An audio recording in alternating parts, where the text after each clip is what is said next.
Access Indy, the 500 Speedway today. Presented by CareSource and Indiana Economic Development Corporation.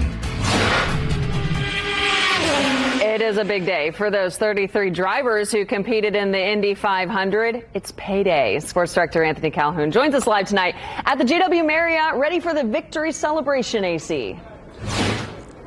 Drew, good evening to you. What a special night it is here at the JW Marriott. As you mentioned, it is payday for those 33 drivers that took part in the race yesterday at the Indianapolis Motor Speedway. Of course, the man of the hour is Joseph Newgarden, winning his first Indy 500, and boy, what is the performance for him yesterday at the Speedway in the 107th running of the Indy 500. Earlier today, he was still doing some celebration. Wish TV, we were there as he took that winner's photo with himself there and his entire team.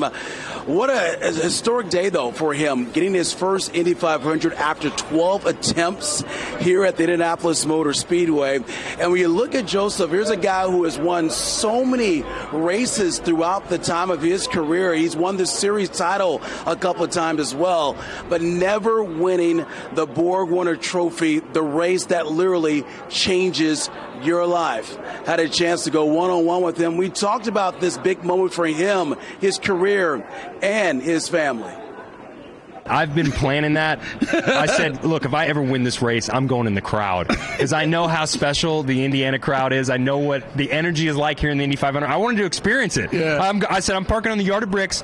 I don't want to climb the fence. I want to go through the fence, and I want to experience it with the people. And so it was amazing. For me, it's full circle. I came up here many years ago with my dad driving go-karts at Newcastle, Indiana. This is where we learned about racing. And so to come back here and to have my dad here and to have the whole family and to be in front of this Indiana crowd, it was an amazing day, and I hope everybody enjoyed it because for me it was very, very special. Special day indeed for him. And by the way, with the win, he gives his boss, Roger Penske, the owner, of course, of the Indianapolis Motor Speedway, title number 19, Indy 500. Unbelievable. What a performance yesterday by him to literally come back in that final lap and to win his first Indy 500. We got much more coverage coming your way on the victory celebration here at the JW Marriott. Coming up at 5:40, Joseph's going to join us live here on Wish TV. We'll talk about his big night. Also, I can't wait to ask him, who did he hear from after winning the biggest race of his career? That's coming up at 5:40. I'll see you guys then. Excellent. AC, thanks. IndyCar and IMS owner Roger Penske says he's certain series officials will be looking into the tire that went flying into a parking lot after this crash yesterday.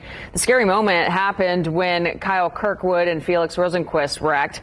The tire landed on a fan's car parked between the grandstands and the suites. The cars are equipped with a tether that's supposed to keep the wheels attached. No significant injuries were reported, luckily. The owner of the damaged car got a ride home from track president Doug Bowles after given a chance to kiss the bricks. Volunteers fanned out across the speedway today in the yearly call to clean up. News 8's Lakin McGee was there to see the aftermath that groups of volunteers would tackle in exchange for donations to their organizations.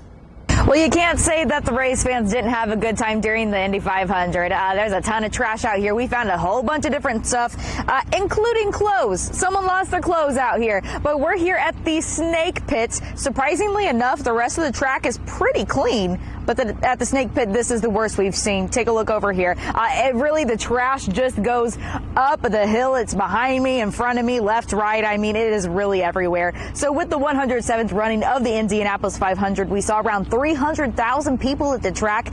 That's why there's going to be a lot of trash out here. But with this being one of the biggest racing events in the country, not only did Hoosiers show up, we had people travel from all over to be here for race day.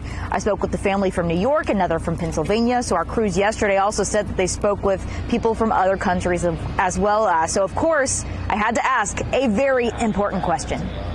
How many Indy 500s have you been to? It's my 47th race. No, this is my third. Your third? Second. Second. Seventh. I've been to about 10.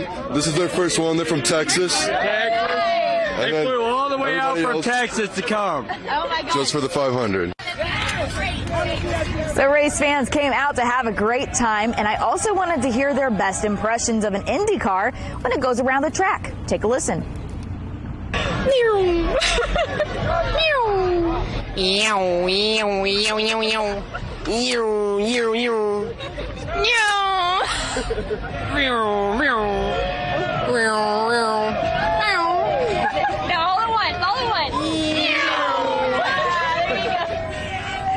And because these race fans had a great time, they also left behind a lot of trash, just like here at the Snake Pit. So IMS today will have volunteers from nonprofits collecting the trash in exchange for fundraising support. These volunteers will be compensated based on the area they clean up and the size of their groups. I got to tell you, when they get out here to clean up the Snake Pit, I'm hoping they got a lot of people because there's a lot going on. Like I mentioned, we got clothes, but on top of that, with the trash, people also left behind grills. We've seen chairs and some coolers. I'm Lakin McGee for Wish TV, wishtv.com, and like us on Facebook.